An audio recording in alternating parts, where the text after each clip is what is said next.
Fala, turminha, tudo bem com vocês? Espero que sim.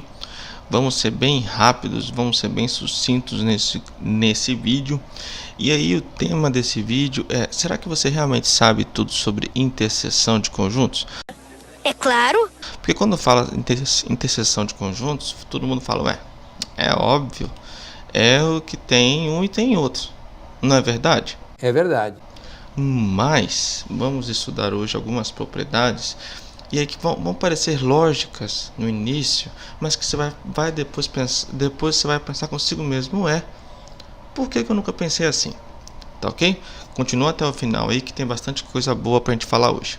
Pessoal, quando a gente começa a falar de conjuntos, a gente tem que falar sim primeiro sobre conjuntos disjuntos, tá ok? Por quê? Porque conjunto disjuntos, pessoal,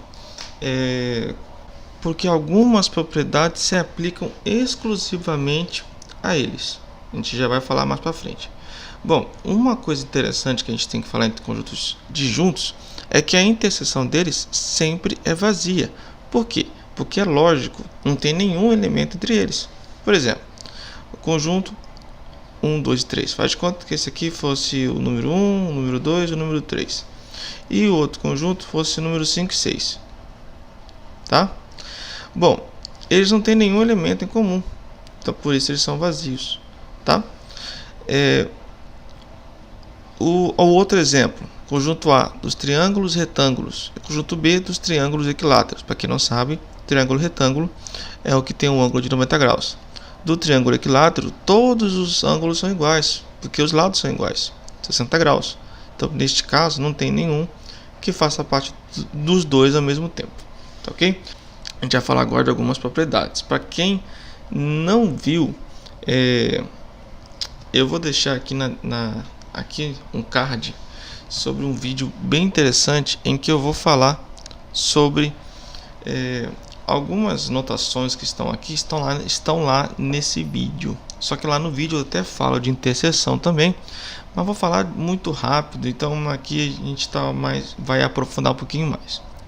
Legal, pessoal, vamos falar aqui da primeira propriedade. Esse vídeo é mais exclusivo, focado em propriedades e vai ajudar vocês a entender tudo. Bom, a interseção B está contida em A e a interseção B está contida em B. O que isso quer dizer? Quer dizer que a interseção de dois conjuntos está contida em cada um dos conjuntos, tá ok? E isso é muito fácil de demonstrar, porque olha só, a definição de interseção é que necessariamente, olha só, o x pertence a A e o x pertence a B, certo? Isso é uma implicação, isso aqui é uma equivalência.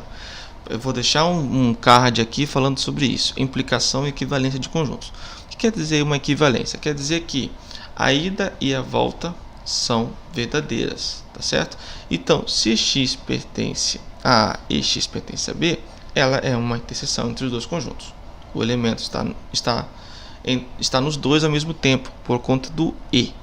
Beleza. Isso também implica, e agora estou falando de implicação, que o x pertence a A. Tá ok? Tá bom. Ou seja, a ida é verdadeira. Se x pertence a A e x pertence a B, é lógico que o x pertence a A, mas não necessariamente, eu estou falando já, voltando a falar de implicação, a volta é verdadeira. É mesmo, é? Se vocês não entenderam, assistam lá o vídeo que vocês vão conseguir entender certinho. Beleza. A gente também pode fazer a mesma coisa com relação ao B. X pertence a A e x pertence a B. Isso implica dizer que x pertence a B. Pronto. Essa implicação quer dizer que o x está dentro do conjunto. Então, conseguimos provar, está contido no conjunto, pertence ao conjunto. Beleza? Beleza. A outra implicação a outra propriedade que a gente pode tirar daqui, extrair daqui é o seguinte, um conjunto está contido no outro, se somente se, olha só a equivalência de novo, a interseção de ambos coincide com o primeiro conjunto. Professor, não entendi nada. Bom, é muito simples, pessoal. Se eu tivesse dois conjuntos, um conjunto, vou deixar até aqui no cantinho, ó, conjunto A e um conjunto B. Aí eu quisesse falar para vocês, pessoal, qual que é a interseção do A com B? Você vai falar, ué, professor, se o A está dentro do B, é óbvio que é todo o A. É verdade. É exatamente isso que está falando aqui, ó. A está contido em B se e somente se a interseção dos dois for o próprio conjunto A. A próxima propriedade diz o seguinte, olha só. Um conjunto, tá, está contido em dois outros se e somente se está contido na interseção de ambos. Tá ok? Ó, então, ó, C está contido em A e C está contido em B. Se somente se o conjunto Czinho está contido na interseção dos dois. Entendeu? Não. Então agora eu vou explicar para vocês. Pessoal, é muito fácil de provar e eu consigo provar da seguinte forma, olha só. O que quer dizer C está contido em A? Quer dizer que se o X pertence a A, digo, o X pertence a C, isso implica que o X pertence a A. Lembram? Ó, implica. Nem sempre que o X pertence a A vai pertencer a C. Por quê? Porque o C está dentro do A. Belezinha? Belezinha. E também, se eu for puxar para a segunda parte dessa primeira metade, se o X pertence a C, ele também pertence a B. Logo, esse C, ele pertence tanto ao A e tanto ao B. Então, se eu for fazer a interseção dos dois, olha só, o que é a interseção? Pertence a um e pertence ao outro. Observem que o C, ele de fato pertence a esse e pertence a esse. Então, ele vai estar na interseção dos dois. Tá certo?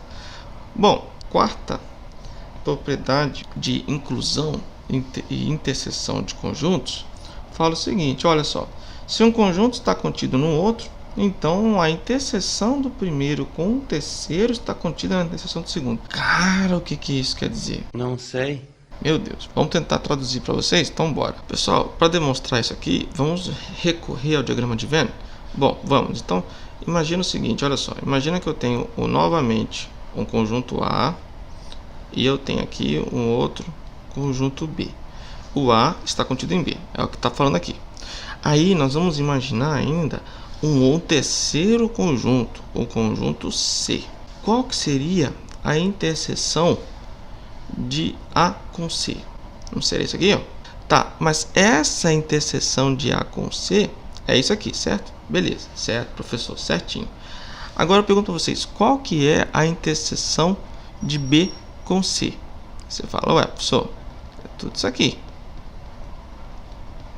Legal, pessoal, é exatamente isso que eu queria falar. Esse camarada azul está dentro do verdinho, tá certo? Então é isso aqui, ó. O A interseção com C, que é pequenininho, está contido nisso aqui. Por quê? Porque o A é subconjunto. Então toda vez que acontecer isso, sim, pessoal, por quê? Isso aqui, ó, é inclusão, ó. Se esse camarada A está dentro do B, então a interseção do A com o C está dentro da interseção com o C, do C e o B. Tá certo, pessoal? Acho que agora eu consegui entender melhor e consegui explicar melhor para vocês. Bom, o próximo slide a gente vai falar sobre propriedades da interseção. E aí, ó, ufa, né? Já é uma coisa mais leve, né? Porque começamos o vídeo com coisa pesada aqui, né, cara? Inclusão de conjuntos, uma coisa mais filosófica da matemática. Bom, agora a gente vai falar o seguinte, olha só. O vazio, a gente parte do princípio de que o vazio está contido em todos os conjuntos. Então, ele é um subconjunto de qualquer conjunto. Então, a interseção do vazio com o A é o vazio. Por quê? Porque nós tínhamos falado lá na propriedade 1 que a interseção de dois conjuntos, né, aqui, ó, a interseção, olha só, se eu tenho um conjunto que está dentro do outro, então a interseção é o primeiro conjunto.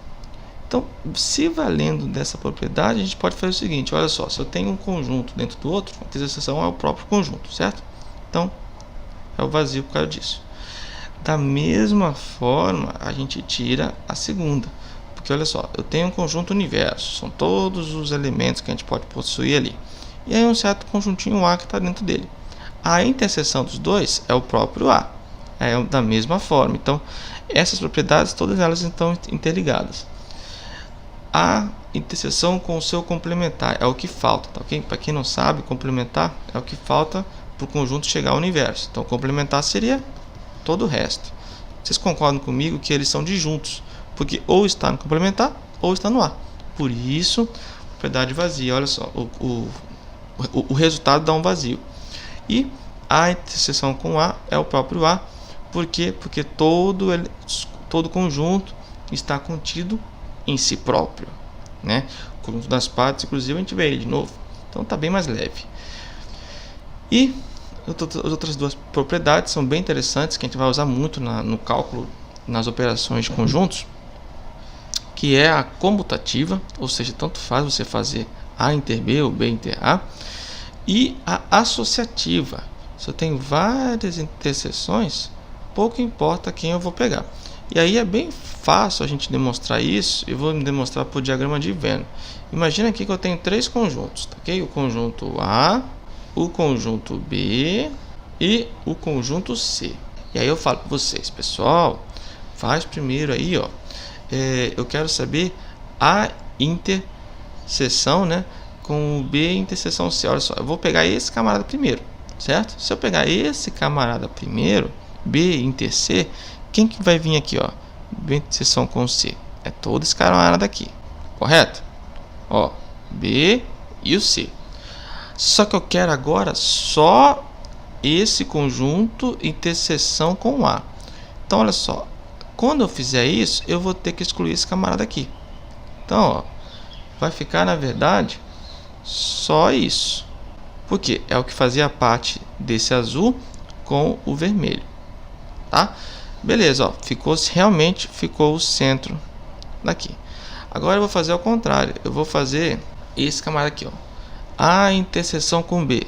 Quem que é a interseção com B? É tudo que está em A e está em B. Novamente, eu vou pintar. Ó, já viu que começou a ficar diferente.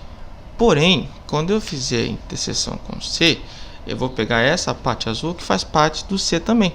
E aí eu volto aquela estaca inicial que só vai ficar esses camaradas aqui, tá, ok? Então, gente, esse era o vídeo. Espero ter ajudado vocês, mais do que complicado, né? E um abraço.